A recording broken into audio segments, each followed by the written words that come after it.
you ever been bit? I have once, and it was by a shark about this big. And if I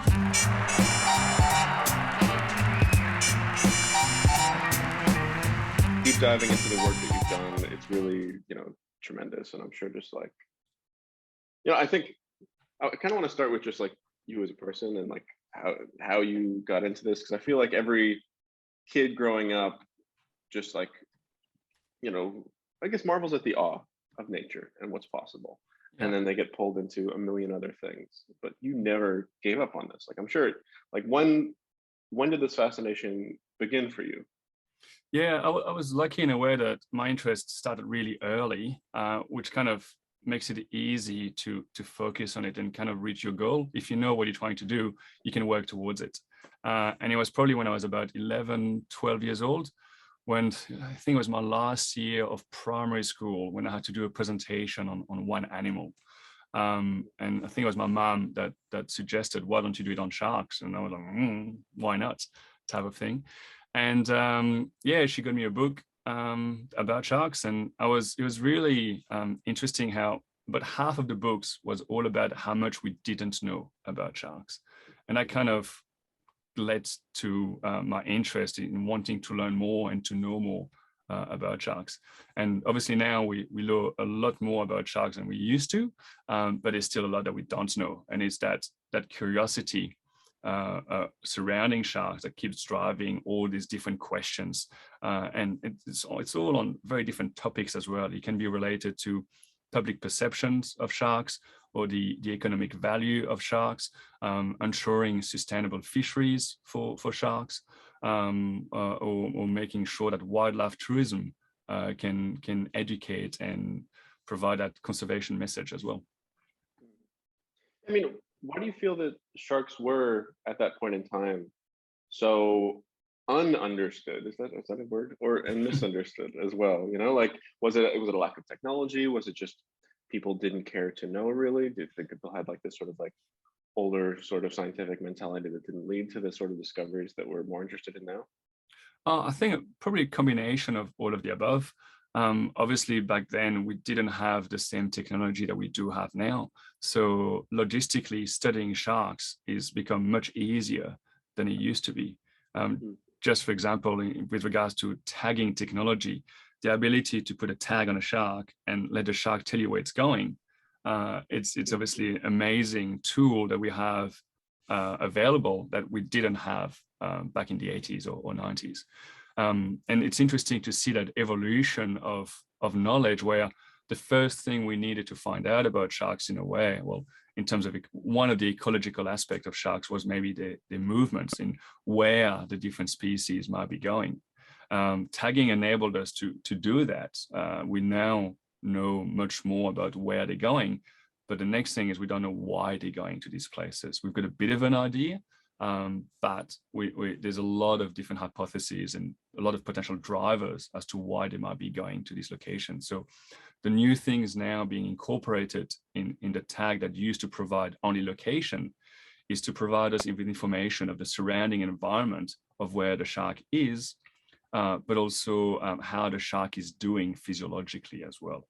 So we're embedding new instruments into the tag that enables us to understand why they're going to these places. And that's only from one example from understanding the movement of sharks. There's also a lot of work that's happened from a biological or anatomical perspective, where to be able to ensure sustainable fisheries, for example, you need to know more about the reproductive cycle of sharks. And because there's so many different shark species, more than 500 different species, and in a way, all species can be different, you have to know a lot about that reproductive cycle for a lot of these different species. And just looking at that reproduction, it's actually really interesting in sharks how their reproductive modes can be very, very different. And it goes from some species laying eggs, being oviparous, to other species giving live birth or viviparous, and anything in between that continuum between oviparous and viviparity. So yeah, and that's just from a reproductive side. If you want to go beyond that, you also need to understand more broadly what's going on in an ecosystem, not just being species specific, but if you're changing the number of shark in one area, what's going to happen to its prey or to its predators? And that basically relates back to understanding predator-prey relationships, understanding what the shark's been feeding on, but then also understanding what the impact or effect of removing sharks or increasing sharks number might be on the rest of the ecosystem. So it's just like a bit of a verbal diarrhea of a lot of the research question that people, or the evolution of some of the research question that we've been asking from quite a while ago up until now. Yeah, I mean, speaking of evolution, I mean, do you feel that the reason that, speaking of like, the way that we have such a variance in the way that sharks behave, the way they give birth, is that because, sharks are so built to survive that we have like every missing link of sharks still alive? Like this is basically like evolutionarily sharks have developed, but the earlier sharks were still built to continue living. And so, or is it completely different? It's really environmental. Yeah, it's a good question. And in a way, every species has evolved to be as successful as possible in the environment that they're in. One of the reasons, and I'm not an evolutionary biologist, so it's just my thinking, but I guess one of the reasons why sharks are so diversified is also because that lineage is also very old. So some of the earliest sharks was from a bit more than 400 million years ago. So from that time frame, there's been a lot of opportunity to diversify and kind of fill different ecological niches. But you can say the same thing about fish species as well. And if you look at marine fishes, it is one of the most diverse group of vertebrates on Earth. So it's not just sharks that have filled a lot of ecological niche and have lots of different species, lots of different reproductive traits. You look at fish, it's the same thing as well. They might be all egg layers, but they also have some very interesting reproductive strategies where some species of fish would be hermaphrodites. Some species would obviously have normal sexual fertilization. So there is a lot of diversity, I guess, just overall in the animal kingdom, in fish, in sharks, and I'm sure in terrestrial species as well. Absolutely. And I guess just the elusive nature just creates, even more things than we can possibly understand might exist. There's so many, there's no real bottom to this in a way, in terms of discoveries you can continue to make, I'm sure. That's right. And I think that the marine environment is specifically interesting because it is even more challenging to study than some of the other environments. And there's still so much we don't know about what's in the ocean, let alone understand those species well. Yeah, absolutely. So I wanted to get your thoughts. There's been some debate recently around this whole idea of, shark encounters versus shark attack. Like we should get rid of the term shark attack, which I think would mean getting rid of, shark weeks entirely. Yeah, or they would have to change the language a lot. Yeah. I mean, so where do you stand on that? I mean, do you feel like that's a good-headed initiative? I think so. To be honest, I certainly don't think it's going to solve some of the perception issues that are around sharks, but it certainly will help. And it's part of that evolution of how people are seeing sharks. And I think we've already gone a long way compared to, let's say, 10, 15 years ago. There's a lot more people now interested at sharks for the conservation status perspective rather than just an only fear. But there are still a lot of issues. And sometimes the mass media don't help in the imagery they're using, in the language they're using in some of the article. And I think that if we can go past that and use more representative terms, and I think that shark attack is a bit misrepresentative, but because it's a very, I guess, human term to compare this event as attacks. It's not always going to be attacks. In some cases it might be, but I think it's too broad, it's used too much. Shark bites better represent what is actually occurring, and it would also help in the messages, in the language, and therefore also help a bit in perception, which will through time hopefully also help in terms of people opinion. So as I said, I don't think it's the only solution. I think there's a lot of other things that needs to be done as well, but it is part of the solution, and I think it will help. Yeah. Yeah, I mean, the whole concept of attacks, implies like it's intentional, like sharks are out there like planning something. Like, all right, guys, let's go. I see Chris Hemsworth up there.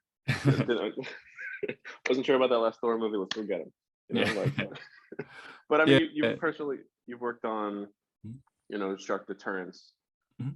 as a specific technology. So could you tell me more about that? What the impetus is behind that? Yeah, so obviously, I mean, there's no hiding that the number of shark bites occurring around the world and in some location, not everywhere, but in some location is increasing. And that really led in an increased interest in ways to try to reduce those risks and those shark bites. And there's a whole bunch of different mitigation measures out there. And there's a whole bunch of different personal deterrent that's been developed and very, very quickly commercially available as well. The only problem is that most of them haven't had any independent testing occurring, and manufacturers can really say anything they want about their product. There's very little control surrounding those claims, and they always use a very silly example, but I can say that a wooden spoon is a great shark deterrent because I've never been bitten by a shark while diving with a wooden spoon. Sure. Obviously, they don't go to that extreme. That's a bit of an extreme example, but with shark deterrence, there's a lot of claims out there that haven't been tested. So the role of my lab at Flinders University is to try to test a few of these shark deterrents or personal deterrents. And what we're finding is that a lot of them really don't do that much or anything at all. And most of them, don't do what the manufacturers may claim about those deterrents. So I think that information is important. So people don't go out there in situation where they wouldn't normally go and potentially put themselves at greater risks using a device that actually does nothing. But what we also showed is that some of these devices can actually reduce the risks. We found that some of the electric deterrents can reduce the risk of shark bites by about 60%. So again, I think that's important information so that people can be aware that some of these devices can work, but they're not going to be foolproof either. So it's up to the person with that knowledge to make the decision as to whether they want to use the deterrent or not, but knowing what the efficacy of that deterrent is. So yeah, we've seen that they can reduce the risk of shark bite. It can affect shark behavior. It's not foolproof, but it certainly can reduce the risk. And again, the testing that we did was in a fairly extreme situation. We had to use burley and a natural prey item, a bait, to attract the shark. And we did that to make sure that we're going to have enough replication, enough samples, so we can actually do a scientific testing and use statistical analyses to ensure that our findings were robust. But what that means is that the sharks were quite enticed to come close to that bait and to go to the bait. So obviously we can't extrapolate too much, but if we can reduce the risk of that bait being taken by 60%, you could assume that it might even be more efficient if the sharks is only inquisitive and maybe just looking at maybe not so natural prey item. Sure. I don't know if you're familiar with the work of another scientist named Batman. He had a Backsharp repellent. Have you ever seen that, like the 60s show? I did see it actually a while ago, and I just saw some videos that referred to it. Yeah, I haven't seen it for a while, but yeah, I remember the bat shark deterrent. We've got to get you the bat costume because you're the closest we've gotten, I think. Yeah, we should test it for sure.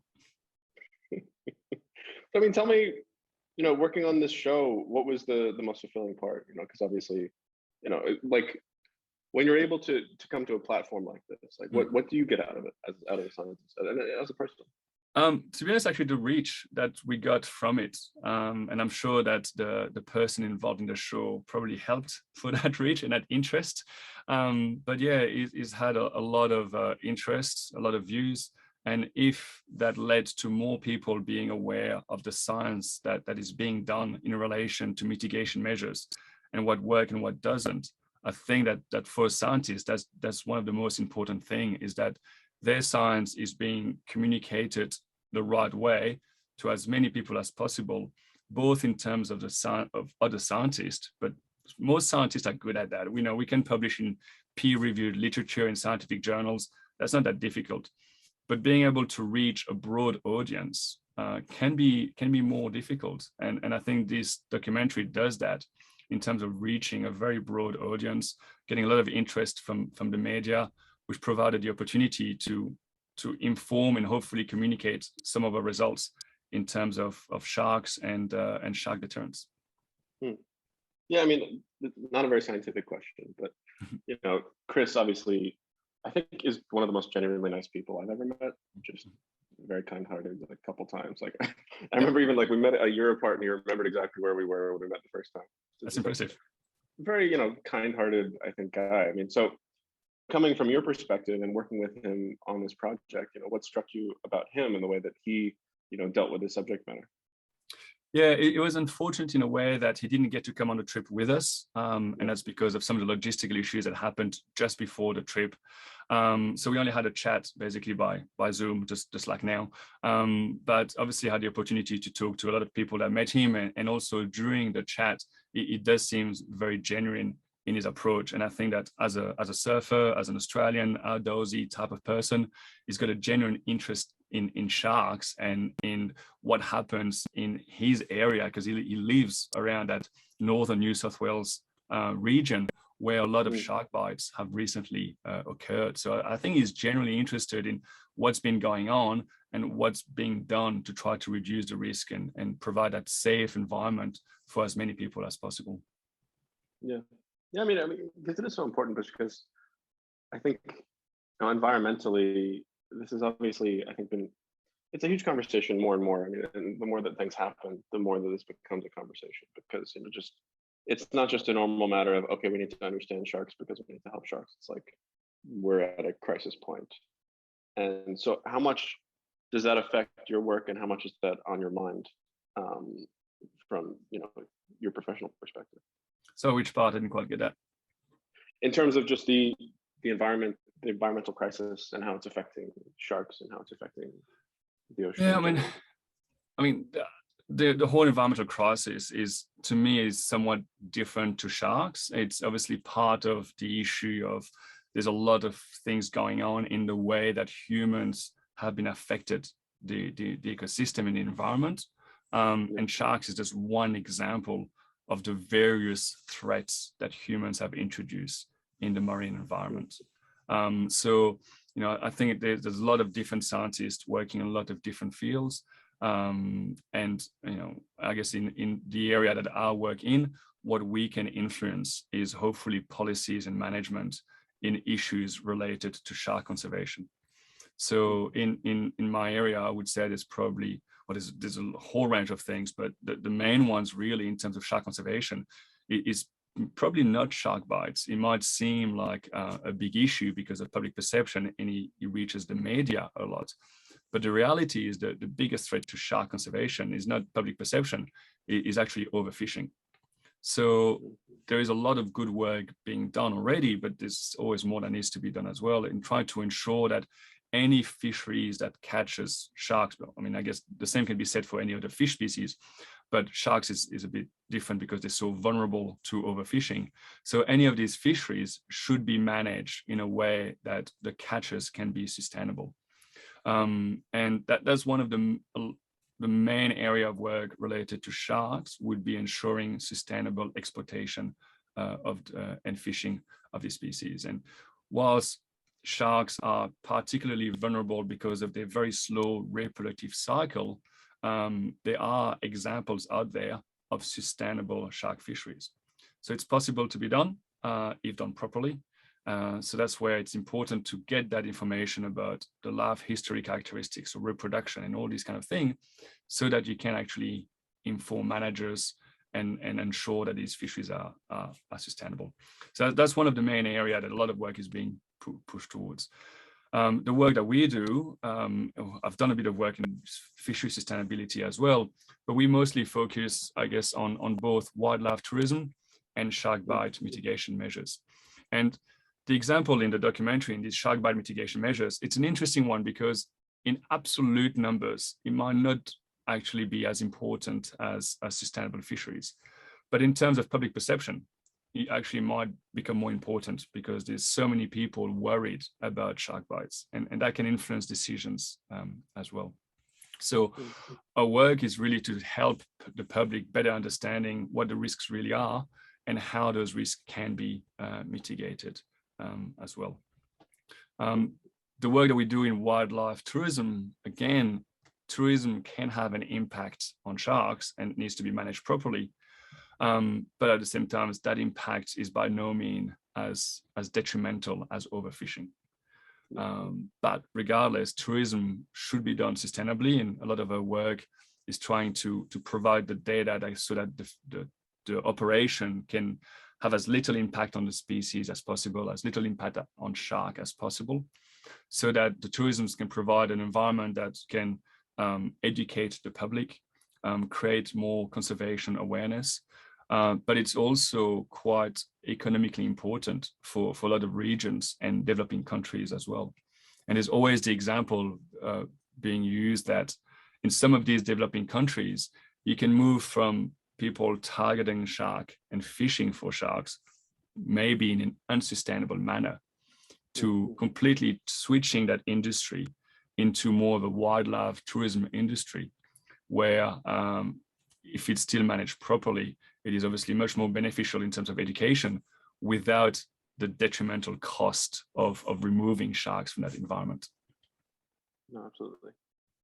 Yeah, I mean, I think, I think in terms of, what people, know about how they should personally be dealing with this is probably very low. Because I think, as a general person, like what do you feel that the average person, like what are the top 3 things that, a person needs to know who isn't necessarily, going to dive deep into the world of sharks, but is interested in it? Because I think it's also been on people's minds in the region here, because there was this case, I think about a month ago, of a paraglider in the sea off the coast of Saudi Arabia, whose leg was chomped on, which is crazy because I think it was in the air. You saw that, right? I don't think I have, but I think I've heard about it. Yeah, no. So I think shark encounters have been. Oh, yeah, I did see it actually. Yeah. Yes. Again, we're exactly like we shouldn't talk about sharks. Okay, let's talk about this. But no, I mean, so for people in the region, what are the things that you think people need to know that haven't necessarily thought about this before? Yeah, so the first thing is the diversity of sharks, and there's much more to shark than what they picture in their head when they think shark. So most people would think white shark, reef shark, tiger shark, bull shark, etc. We actually have more than 500 different species of sharks, and the vast majority that does not really look like what people think of when they think of a shark. So the first thing that people should do when they say shark is probably a bit more specific about what species they're referring to. And they should check out the very interesting diversity of species out there, because it'll make them realize that overall sharks are really not that bad. And it's only a minority, a small proportion that is considered to be potentially dangerous. The other main thing related to sharks is that increased vulnerability to any kind of impact like overfishing. But they're basically evolutionary. They don't reproduce as quickly, and they don't produce as many pups as a lot of other species. So they're more prone to overfishing. They're more prone to any kind of anthropogenic or human pressure. So overall, sharks are basically very vulnerable to any kind of misuse. And the third thing, which is there's a lot of debate over it probably in the media and maybe in some of the public, is that there's some people believe that sustainable fishing or sustainable fisheries for sharks don't exist, and that is scientifically untrue. It is well known that sustainable fishing does or can and does exist, and even for sharks, it is also possible to have sustainable fisheries. So these are the main 3 things that probably currently is. And you can always add that sharks are not as dangerous as people think, but I think that is actually shifting a lot already. And there's already compared to 15 years ago, let's say, I think a lot more people are aware that sharks are not that standard image that some of the media uses to portray sharks in general. And before we wrap up, what are you most focused on in terms of the the goals you have in your career? Like, what are the discoveries that you are working on, or the developments that you're working on? Like, what professionally is your white whale, so to speak, or great white, for a better analogy? Broadly is simply to provide useful information or data so that managers and the public can make the right decisions. So it's not very specific to any kind of project, because I have a lot of different projects, and it's really diverse and varied. But in any of the project that I work on, my goal is to provide some scientifically robust data that is useful to managers and the public as well. And that's mostly related at the moment to shark bite mitigation measures in wildlife tourism, but also because of some of the previous work I've done on obviously sustainable fisheries. So if we can reduce the impact of humans on shark population, that's kind of the overarching goal of I guess shark ecology is ensure sustainable populations. And here's the most annoying question you get asked at every cocktail party. Have you ever been bit? I have once, and it was by a shark about this big, when it was basically a neonate, and we were just measuring it, and because it was so small, I basically wasn't handling that shark properly, and that's what happens when you don't do your job right. You get bitten. But it was so small that I don't even think that. I think the epidermis of my hand was slightly cut, but it wasn't deep enough for the dermis or any blood to come out as well. So it was a bit of a pathetic bite, really. So I tried to keep it quiet. That's fair. That's fair. I mean, do you work with people who have had more extreme encounters? Yeah, no, a bit of both. So I've worked with people that have been bitten. It does happen, but like anything, like the more you work with these animals, sooner or later you're gonna make a mistake, and you're gonna get bitten. So all of the events that I know of, it's basically from the person mishandling the shark and basically putting themselves at risk and getting bitten. It does happen, very rarely, but it does happen. And obviously when the risk that is being taken is different between a white shark to a reef shark. So with a white shark, we always dive in a cage, we don't take any risk. With the reef sharks, we handle them a bit more. If you don't do it properly, you get bitten, but you're not gonna lose an arm over it. You might just get a few stitches, for example.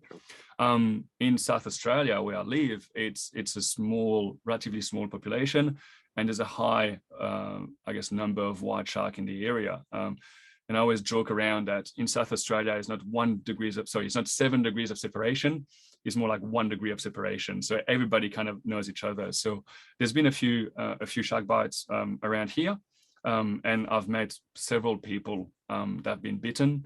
Whenever I make a presentation in South Australia, I always have to the public. I'm always, I guess, aware and cognizant that somebody who's been bitten before might be in the audience, or somebody who knows closely somebody who's been bitten before might be in the audience as well. So I think that whenever we talk about shark bite and, oh, it's not that bad, it's not that many, that might be true, but they do occur, and the people impacted by these shark bites, there's also big consequences to these events for the victims and the family of the victim as well. So, and that's why I always try to put that in context, is like, compared to sustainable fisheries, the overfishing will have a greater impact on sharks. And when you look at shark bite numbers, it's very low. So somebody could argue that, why do you bother trying to reduce those risks? Because the risk is so low. It's like, it might be low, but to somebody who's been a victim, it's, if they could have avoided that bite, it becomes really important. And also there's also a bit of an overgeneralization with that statement that the risk of shark bite is very low. That might be true, but you also have to contextualize those risks as well. Now, I'll take one example that historically a lot of people have used what they refer statistics to try to relativize shark bite risk by saying, for example, that you've got more risk of dying from a coconut falling on your head than from a shark bite. And that might be true for somebody living in the tropics, but try to say that to somebody who's in South Australia, who's never been in the tropics, but goes surfing every morning next to a seal colony. These comparisons are no longer valid. And while the risks are overall low, in some parts of the world, like Australia, or South Australia. And for some activities like surfing, people that go often in the water spend several hours in the water at a time at remote location where wild sharks are occurring. For abalone divers that spend 3 or 4 or 5 hours in the water every day, those risks are actually not as minimal as people might think. And I think like for these people, all these mitigation measures become increasingly important because of the amount of time they spend in the water. Yeah. No, I mean, I think I don't know if I could brave the surfing of South Australia, personally speaking.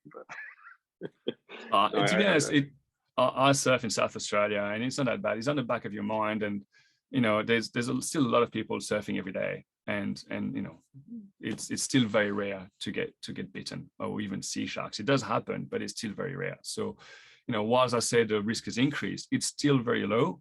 But I think it's important to contextualize those risks and not undermine it, especially when it does happen, because it can take life. So risk is low, but if we can avoid that loss of life, I think we should strive to do that. Absolutely. Well, Charlie, it's been great speaking with you. Pleasure. Thanks for the conversation. Nice to meet you, and best of luck. No worries. Hope that was helpful. Thanks. Bye. Great. Thank you. Dizzy, dizzy.